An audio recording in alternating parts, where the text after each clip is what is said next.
அன்பானவர்களே, அன்பு வணக்கங்கள். இறந்தவரை நினைத்து அழுதால் அவருக்கு ஆறுதலாக இருக்குமா என்று ஒரு அன்பர் கேள்வி கேட்டிருக்கிறார். இறந்து போனவர்களை நினைத்து அழுது கொண்டிருந்தால்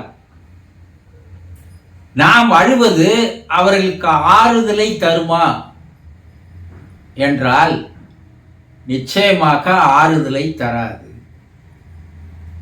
அவர்களுக்கு அது பெரிய பாதிப்பை உருவாக்கும். நாம் என்ன செய்கிறோம்? இறந்தவுடன் அவர் உடலை சுற்றி நின்று கொண்டு அழுகிறோம். அந்த 24 மணி நேரத்தில் மயான காற்றுக்கு கொண்டு போவதற்குள் நாம் கண்ணீர் விட்டு கதறி அழுகிறோம். அது இல்லாத ஒரு 14வது நாள் ஒரு சடங்கு, அப்போது அழுகிறோம். இப்படி சில சடங்குகளை வைத்துக்கொண்டு அழுவதையே சடங்காக நாம் பின்பற்றி வருகிறோம் இல்லையா? அப்போ உங்களுடைய அழுகை அவர்களுக்கு சந்தோஷத்தை தருமா, ஆறுதலை தருமா? நினைத்து பாருங்கள். நிச்சயமாக தராது. அது அவர்களுக்கு பெரிய பாதிப்பை ஏற்படுத்தும். ஐயோ, நாம் இல்லை என்று எவ்வளவு கவலைப்படுகிறார்கள், எவ்வளவு வேதனைப்படுகிறார்கள், எவ்வளவு கஷ்டப்படுகிறார்கள், துயரப்படுகிறார்கள், துன்பப்படுகிறார்கள், கண்ணீர் விடுகிறார்கள். நாம் இல்லாது போவது நம் குடும்பத்தாருக்கு எவ்வளவு பெரிய பாதிப்பை ஏற்படுத்துகிறது என்று அவர் நினைத்து பார்த்து அதனால் அவருடைய மனமும் பாதிக்கப்படும் இல்லையா? அப்ப எப்படி அது ஆறுதலை தந்துவிடும்? ஆறுதலை தராது. அவருக்கு மேலும் மேலும் மனவேதனையை, மனக்கவலையை அதிகரிக்க செய்யுமே தவிர அவருக்கு ஆறுதலையோ அமைதியையோ அது தரவே தராது. இதை நன்றாக புரிந்து கொள்ள வேண்டும்.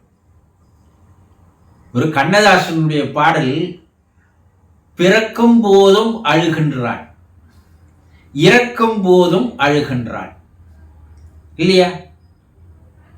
குழந்தை பிறந்து வெளியே வந்ததோ முதல்ல அது அழுதாதான் அது உயிரோடு இருக்குதுன்னு நாம் நினைக்கிறோம்.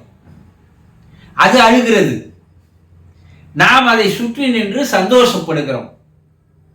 ஆனா இறப்பில் அவர் இறந்து போகிறார், நாம் சுற்றி நின்று அழுகிறோம்.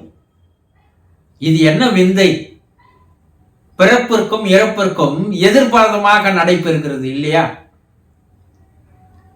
அவருக்கு ஆறுதலை தர வேண்டும், அமைதியை தர வேண்டும், அவருடைய ஆன்மா சாந்தி அடைய வேண்டும் இல்லையா? நாம் அவருக்கு செய்ய வேண்டிய நன்றி கடன் என்ன? அவர் ஆன்மா சாந்தி அடைந்து, அமைதி அடைந்து, அவர் மறுபிறப்பை நோக்கி போவதற்கு நாம் அவருக்கு உதவி செய்ய வேண்டுமே தவிர அவருக்கு நாம் உபத்திரம் செய்கிறோம் இல்லையா? எந்நேரம் அவர் நினைத்து கண்ணீர் விட்டு கதறி கொண்டிருந்தால் அவர் அங்க சந்தோஷமாவா இருப்பார்? ஐயோ, நம்முடைய பிரிவு இவர்களுக்கு எவ்வளவு பெரிய பாதிப்பை ஏற்படுத்துகிறது. நாம் ஏன் பிரிந்து வந்தோம்? இந்த பிரிவு இவ்வளவு பெரிய பாதிப்பை தரும் என்று இருந்தால் நாம் கடவுளிடம் கெஞ்சி கூத்தாடியாவது வாழ்ந்திருக்கலாம் அல்லவா? என்னுடைய பிரிவு இவர்களுக்கு இவ்வளவு பெரிய துன்பத்தை தருகிறதா என்று அவர் நினைத்து நினைத்து பார்த்து அவர் உங்களை பற்றி கண்ணீர் விட்டுக் கொண்டிருந்தால், அவர் வேதனைப்பட்டு கொண்டிருந்தால் அவருடைய ஆன்மா எப்போது அமைதி அடையும்? எப்போது அது சாந்தி பெறும்? கொஞ்சம் யோசனை பண்ணுங்க. நடக்கவே நடக்காது. அது அவருக்கு பெரிய கவலையை, பெரிய வேதனையை, துன்பத்தை தான் தரும். நீங்கள் அவருக்கு செய்ய வேண்டிய நன்றி கடன் அவருக்கு துன்பத்தை தருவதா? கிடையாது. அவரை நாம் மன வலிமைப்படுத்த வேண்டும், மன சாந்தி அடைய செய்ய வேண்டும், அமைதி பெற செய்ய வேண்டும். அதற்கு நம்ம என்ன பண்ணோம்? அழுகையை முதலில் நிறுத்த வேண்டும். அவருக்கு சமாதானம் சொல்வது போல உங்களுடைய நடவடிக்கைகள், செயல்கள் இருந்தால்தான் அவருடைய மனமும் சிறிது சிறிதாக அந்த பிரிவை ஏற்றுக்கொள்ளக்கூடிய மன தைரியம் அந்த ஆன்மாவுக்கு ஏற்படும். அப்ப நீங்க நேரத்தோடு உங்களுடைய விதி முடிந்தது, நீங்கள் சென்று விட்டீர்கள், நாங்கள் உங்களை பிரிந்து வாழ வேண்டும், அதனால் நாங்கள் தைரியமாக இருக்கிறோம், நீங்களும் அடுத்த பிறப்பை நோக்கி உங்களுடைய பயணத்தை தொடருங்கள், உங்கள் ஆன்மா சாந்தி அடைய நாங்கள் நாள்தோறும் பிரார்த்தனை செய்கிறோம், நீங்கள் அங்கே எந்த துன்பம் இல்லாமல், கவலை இல்லாமல், வேதனை இல்லாமல் இருங்கள் என்று அவரை சமாதானப்படுத்த வேண்டும் பிரார்த்தனையின் மூலமாக.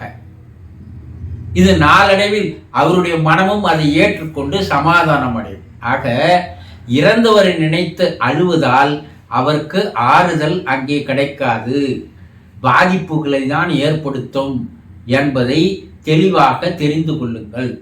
புரிந்து கொண்டீர்களா? சந்தோஷம்.